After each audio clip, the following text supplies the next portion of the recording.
सर्वप्रथम सर्वांना जय शिवराय। महाराष्ट्रामध्ये मागील 15 जुलैपासून पाऊस सुरू झालाय। 100% व्याप्तीसाठी महाराष्ट्रामध्ये अजून किती काळ लागणार आहे हे या व्हिडिओच्या माध्यमातून पाहूयात। जवळपास अनेक भागांमध्ये पाण्याच्या स्रोताची कमतरता भासते आणि सर्वात महत्त्वाचा जो काही प्रश्न आहे हा सुद्धा आहे।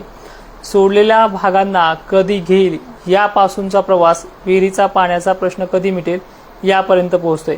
10 ते 5% भागांना विहिरीच्या पाण्याचा प्रश्न मिटेल असा पाऊस ठिकाणी झालाय, पण जवळपास 90% भागांना विहिरीच्या पाण्याची प्रश्नांची जी काही प्रश्नावली चालू आहे या प्रश्नांचं उत्तर देखील मागीलच व्हिडिओमध्ये आपण 15 जुलैच्या दिले, पण आजच्या या व्हिडिओमध्ये सुद्धा त्याचं समाधान करूयात।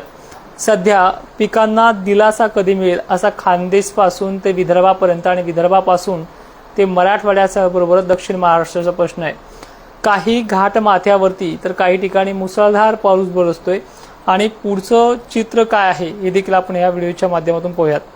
भोकरदन जाफराबादच्या अनेक भागांचा समावेश फक्त बुरबुर पावसापर्यंत गेलाय आणि तिथे काही ठिकाणी हलक्या सरी देखील पडताना सध्या देखील जाफराबादचे मेसेज पडतायत, पण ॲक्युरेसी आणि ॲक्युरेसीच्या मध्ये हा वातावरणाचा कुठला परिणाम आहे हे देखील पाहूयात। आता सुपर एल्निनोच्या प्रभावामुळे होतंय असं वारंवार सांगितलं जातंय। खरं तर गणित जे आहे तुम्हाला मी मागे पण सांगितलंय, सर्व राज्यव्यापी पाऊस हा 25 जुलैपासून पुढे आहे। मग सध्या हा जो काही 15 जुलैपासून पडतोय ह्या पावसाची प्रणाली दिवसा गणित 20% ते 10% 15% अशा प्रमाणे चालते। मग निव्वळच हा भाग वंचित राहील का तर ह्या व्हिडिओच्या माध्यमातून पाहूयात। उद्याच्या 20 जुलैपासून आज अकोल्यामध्ये मोजक्या ठिकाणी, अमरावती मोजक्या ठिकाणी, त्याचबरोबर चंद्रपूर मोजक्या ठिकाणी, तर माहूरगड परिसरात तुरळक ठिकाणी चांगल्या सरी कोसळल्यात। नांदेडचा काही भाग बऱ्यापैकी घेतलाय, काही भाग अजूनही वंचित आहे। लातूरपर्यंत पाऊस काही 10 ते 5% भागापर्यंत पोहोचलाय। आता इथून पुढे ह्या लातूरची आणि ह्या विदर्भाच्या, मराठवाड्याच्या, पश्चिम महाराष्ट्र आणि खानदेशच्या भागांची परिस्थिती कशी असेल? खरं तर ज्या भागांना पाऊस पडलाय आणि ज्या भागांच्या शेतकऱ्यांमध्ये चांगलं आनंदी वातावरण आहे, पण त्या पटीने जर आपण पाहिलं करपलेल्या पिकांकडे पाहू नाही अशी अवस्था ज्या भागांची झाली, यांना निव्वळ वंचित ठेवेल का? काळ आणि दिवसांदिवस उलटतात आणि जसा तसाच जातोय अशा परिस्थितीमुळे तुम्ही चिंतित आहात। आता इथे जवळपास मी तुम्हाला 22 तारखेपर्यंत दिलासा मिळेल आणि येणाऱ्या कालखंडामध्ये सुद्धा दिलासा मोठा आहे, पण अजूनही अनेक पिकं आता शेवटच्या घटका मोजतायत। यांना ह्या वातावरणाचा काही परिणाम होईल का? तर उद्यापासून चित्र कसं राहील ह्याकडे बघूयात। उद्याच्या 20 जुलैला महाराष्ट्रामध्ये ऊन, काही भागांचं थोडं तापमान आहे। तापल्यामुळे ढगांची रेलचेल ही दुपारनंतर जास्त वाढू शकते। आज दुपारच्या 3 वाजेच्या नंतर वातावरण अनेक ठिकाणी फटकल्यासारखं वाटलं, थंड वारे आले, लगेच घाबरगुंडी शेतकऱ्यांचे उडले आहे। पण 20 जुलैपासून थोडी प्रणाली काही मोजक्या भागांची विकसित होते। 21 ते 22 तारखेपर्यंत 20 ते 21-22 अशा दरम्यानमध्ये वर्धा जिल्हा, कारंजा, लाड आणि यवतमाळला वारे थोडे थांबल्यामुळे या भागांना अजून वाढ होणार आहे। अकोला, अमरावती, हिंगणघाट आणि यवतमाळचा समावेश 20 जुलैच्या मध्यरात्री 11 वाजेपर्यंत बरा आहे। त्यानंतर धुळ्याला आता उद्यापासून सुरुवात करतोय। धुळ्याच्या अनेक भागांमध्ये पाऊस हा हलक्या आणि बुरबुर स्वरूपातच पडतोय। मॉडेलनुसार तो पाऊस मोठा दिसतोय। मॉडेलच्या हिशोबाने तर पावसाच्या पाण्याची जाडी गरमीच्या लेवलमुळे बनत नाहीये, पण या भागांमध्ये वाढ व्हायला सुद्धा आणखीन काही काळ घेईल, पण या भागांमध्ये रिमझिम पावसावरती भागून घ्यावं लागणार आहे। त्याचबरोबर अकोला, अमरावतीचं चित्र आता उद्यापासून ते 21 तारखेपर्यंत वारे म्हणजे 2 दिवस वारे थोडे शांत असतील, दुपारपर्यंत जोराने वाहतील, पण रात्रीच्या वेळेला शांत झाल्यामुळे आणि बंगालच्या उपसागरातलं लो प्रेशर हळूहळू आता महाराष्ट्राच्या दिशेने सरकत असल्यामुळे थोडं अकोल्याच्या आणि बुलढाण्याच्या पावसाच्या बाबतीत थोडी वाढ होताना देखील दिसते। त्याचनंतर छत्रपती संभाजीनगर, भोकरदन, जाफराबाद, कन्नड, सिल्लोड पट्टे पाऊस मॉडेलवरती आहे, पण प्रत्यक्षात शेतावरती नाहीये अशी अवस्था असलेला भाग जर आज मॉडेलच्या लक्षणे वाढीकडे जर पाहिलं तर एक अचंबित करणारी गोष्ट आहे। इथे पाऊस उद्या सुद्धा मॉडेलनुसार दिसतोय। मग तो कसा राहील? मध्यम, सटकारे, बुरबुर, काही गावांना साधेल, काहींना तो सोडेल अशी उद्याच्या 20 जुलैची देखील प्रचिती आहे। पण नांदेड जिल्हा, हिंगोली जिल्हा आणि मराठवाड्याच्या बरोबरच विदर्भाच्या वाशिम जिल्ह्याच्या उत्तरेकडील कारंजालाड, यवतमाळ, रिसोड ते अकोला, अमरावती, वर्धा, हिंगणघाट त्याचबरोबर हिंगोलीचं चित्र उद्यापासून थोडं बदलताना मॉडेलनुसार स्पष्ट होतंय। त्यानंतर दक्षिण महाराष्ट्र, बीड, लातूरचं चित्र उद्याही चांगल्या प्रकारे दिसत नाहीये। स्थानिक लेवलला आणि फटकाऱ्याच्या लेवलला पाऊस वाढेल। भोकरदनला आता तारखा लांब नाहीयेत, 20 किंवा 21 या दरम्यान या भोकरदनच्या भागातल्या पावसाची थोडी वाढ अपेक्षापेक्षा बरी आहे। कारण दुसरं महत्त्वाचं नाहीये, 12 ते 1 वाजेपर्यंत जवळपास 12 ते 1 वाजेपर्यंत वारे जोराने वाहतील। 2:30 ते 3च्या पुढे वारे शांत होतील, त्यामुळे आणलेल्या बाष्पामधनं सटकारे बिटकारे वाढण्याची शक्यता आहे। आता तुम्ही म्हणाल 100% महाराष्ट्र किंवा 80% महाराष्ट्र एका दिवसात घेणारी प्रणाली खरं तर ही 25 पर्यंत नाहीये। ज्या 25 पासून ते 28 पर्यंत आपण विहिरीच्या पाण्याचा स्रोत सांगितलाय तो पाऊस मोठा याच कालखंडामध्ये आहे। मग सध्या जो पाऊस पडतो तो अनेक भागांना दिलासा देणारा ठरणार आहे आणि ह्याच भागांना हा दिलासा मिळत जाणार आहे। रोज नवीन भाग घेण्याची प्रणाली पाऊस करतोय। घनसावंगी पट्ट्यामध्ये कालपासून पावसाचा जोर ओसरलाय, तो अनेक काही भागांकडे सरकलाय। म्हणजे परभणीच्या काही भागांमध्ये काल त्याने 18 जुलैला घेतलंय। तशाच प्रकारे हा दिवसेंदिवस आपला विभाग बदलून हा पाऊस आगमन करतोय। नंदुरबार, शहाद्याला 21 तारीख शहादा, नंदुरबार आणि धुळ्याच्या कापडणे ते शिरपूर परिसराकडे बरे आहे। त्याचबरोबर एक तारखा कव्हर करून घेऊयात। 22 तारखेला नंदुरबार, धुळे पश्चिम भाग, मराठवाडा या भागामध्ये 22 तारखेला हलक्या ते रिमझिम पावसाचीच रेलचेल आहे। त्यानंतर धुळे जिल्ह्याला स्थिर पाऊस 23 पासून होऊन जाईल। स्थिर पाऊस धुळे आणि नंदुरबार जिल्हा, आणि ह्या काळामध्ये 20, 21 हलका ते मध्यम रोज 100-200 गावांच्या शेतकऱ्यांचं भलं होईल। त्यानंतर 24 पासून पावसामध्ये लक्षणीय वाढ आहे, ज्यामध्ये विहिरीचा पाण्याचा जो काही प्रश्न आहे जो आपण प्रत्येक व्हिडिओमध्ये सांगत आलेलो आहे तो अकोला, अमरावती सर्वप्रथम 24 तारखेपासून रात्रीच्या वेळेपासून हे चित्र बदलेल। एक दिवस मागे होईल, 23ला येईल किंवा 25 येईल, पण कॉमन तारीखेच्या मध्ये 24 मानले जाणार आहे।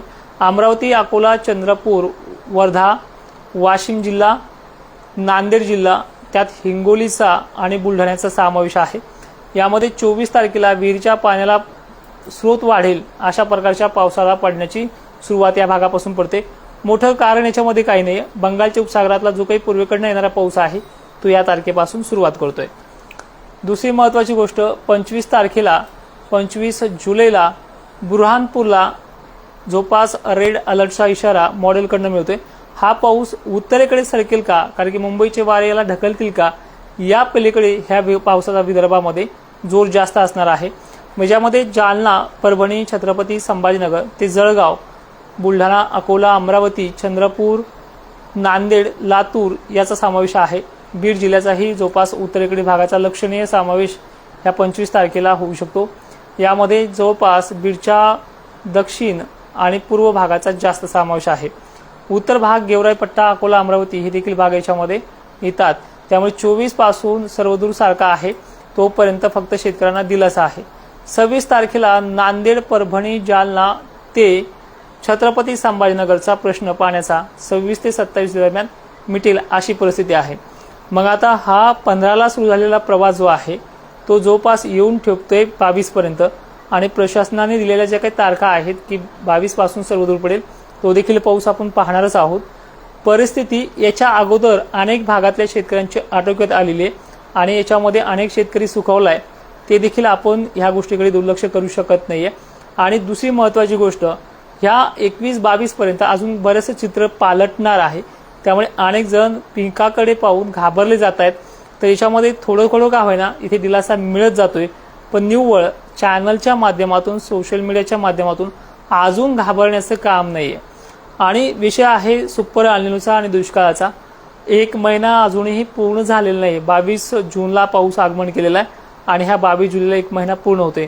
पावसाळा पूर्ण 4 महिने आहे, अजून 3 महिने पावसाळा बाकी आहे। आणि विशेषतः या पावसाळ्याची पुढचे गणित, पुढचा अध्याय अजून परतीचा जो मेन मान्सून आहे, ज्यामध्ये अनेक भागातल्या पिकांचा किंवा शेतकऱ्यांच्या विहिरीच्या पाण्याचा प्रश्न सुटणारी परतीचा मान्सून जो जवळपास ह्या वर्षी सप्टेंबर महिन्यात आगमन करतोय, तर या पावसाचं हे अजून गणित पाहायचं राहिले। त्यामुळे ठरवल्याप्रमाणे आणि दाखवल्याप्रमाणामध्ये आणखीन गोष्टी आहेत.